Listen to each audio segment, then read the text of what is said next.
y cuando llegaron al espacio aéreo de Bolivia, les dijeron que no, que ese permiso ya no era el válido. Oiga, pero ya estoy aquí en vuelo. Sí, pero no pueden pasar al espacio aéreo. Entonces, eso fue muy difícil, muy tenso, porque en el aeropuerto donde estaba Evo Morales en ese momento, pues ya había una situación difícil por dos razones. Primero, porque los seguidores o simpatizantes de él estaban en torno al aeropuerto, y al interior del aeropuerto había elementos de las Fuerzas Armadas de Bolivia.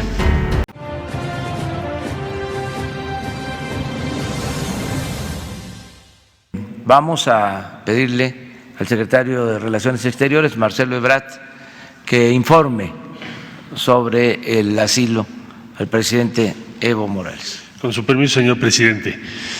Bueno, como ya ustedes tienen la información, el día de ayer recibimos la comunicación por parte de Evo Morales de aceptar el ofrecimiento de asilo que México ofreció. A raíz de ello, se instruyó por parte del señor presidente que se trasladara una aeronave de nuestra Fuerza Aérea para pasar literalmente a Bolivia por Evo Morales. Bueno, serían muchos los detalles, pero me voy a referir a los puntos principales.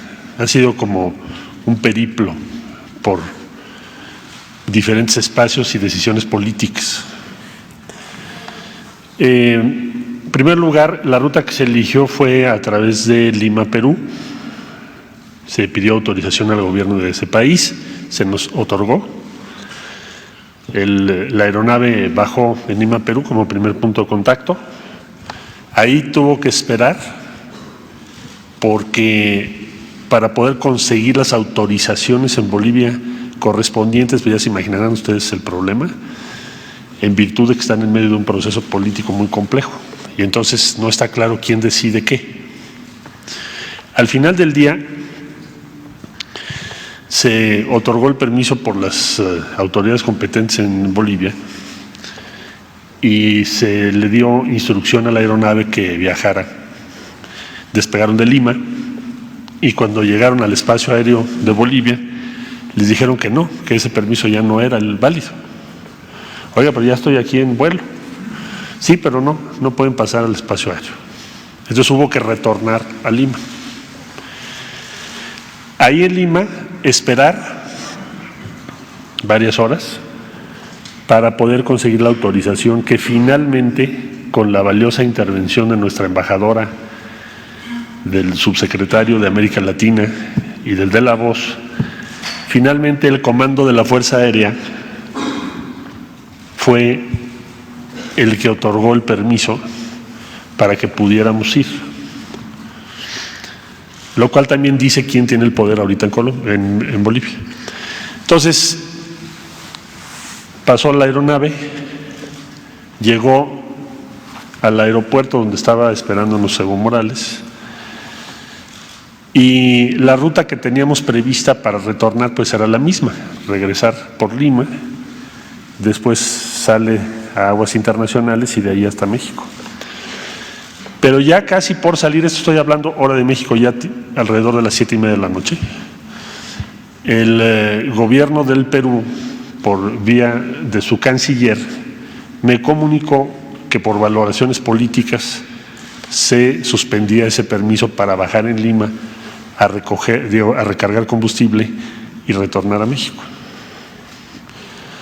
Entonces, eso fue muy difícil, muy tenso, porque en el aeropuerto donde estaba Evo Morales en ese momento, pues ya había una situación difícil por dos razones. Primero, porque los seguidores o simpatizantes de él estaban en torno al aeropuerto y al interior del aeropuerto había elementos de las Fuerzas Armadas de Bolivia.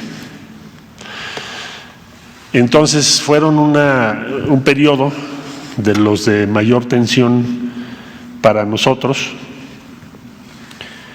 Finalmente hubo que conseguir una ruta, un plan B, pero lo que conseguíamos ese plan B se pudo haber dado una situación muy difícil en el propio aeropuerto, ya estando Evo Morales a bordo de la aeronave de la Fuerza Aérea de México.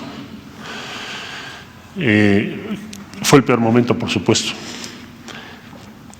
Hablamos con Paraguay. Yo establecí contacto con el canciller, que amablemente me atendió. Nos ayudó mucho el presidente electo de Argentina, le agradezco profundamente su apoyo y su gentileza, porque él habló con el presidente de Paraguay también, por su lado.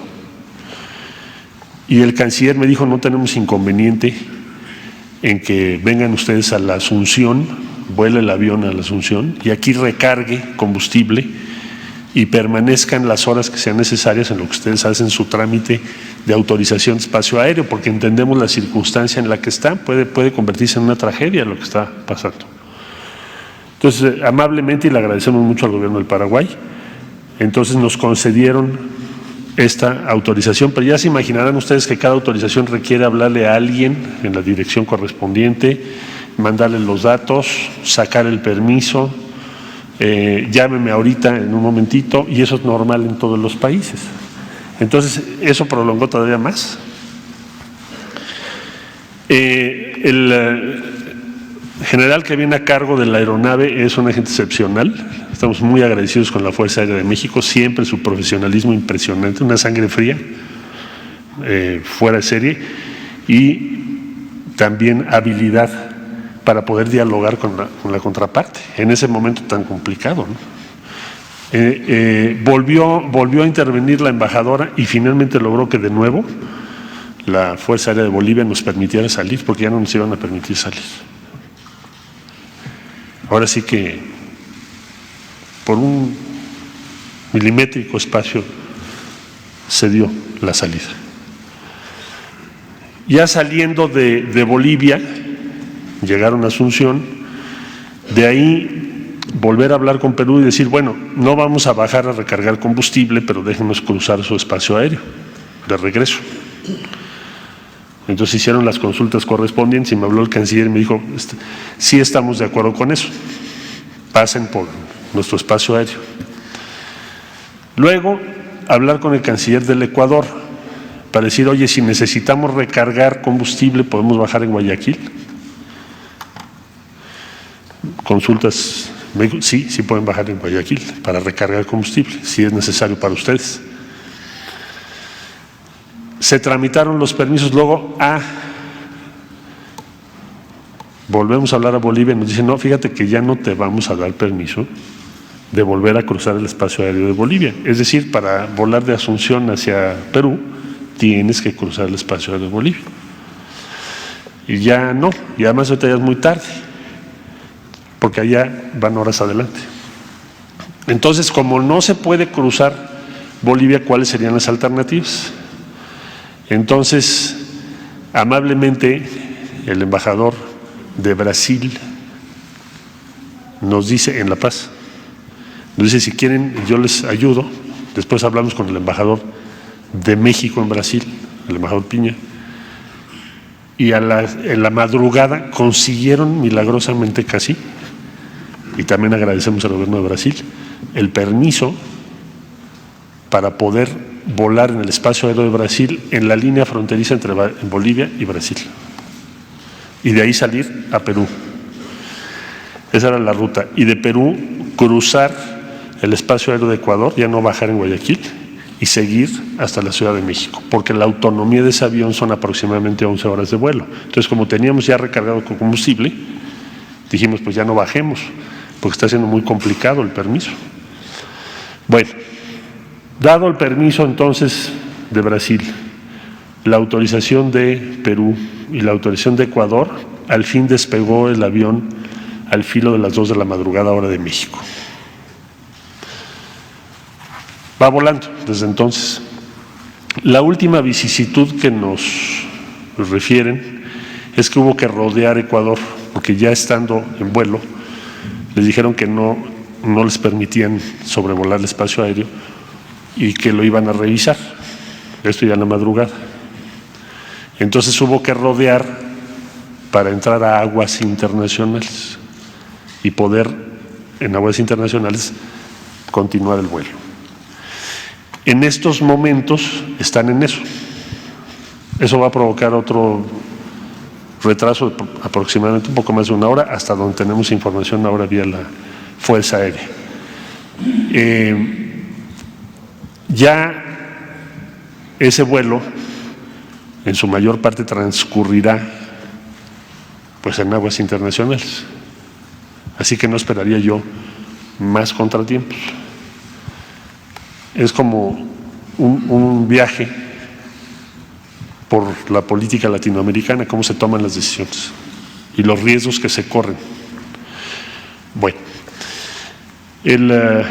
estamos esperando entonces que a partir de las 11 de la mañana, 11:30 de la mañana, podamos estar recibiendo a Evo Morales en México, conforme a lo que establece el artículo 11 de la Constitución y las leyes correspondientes en México. El propósito de ese artículo y de los ordenamientos legales es proteger, ofrecer protección a la vida y a la integridad de aquellas personas que sean objeto de persecución política.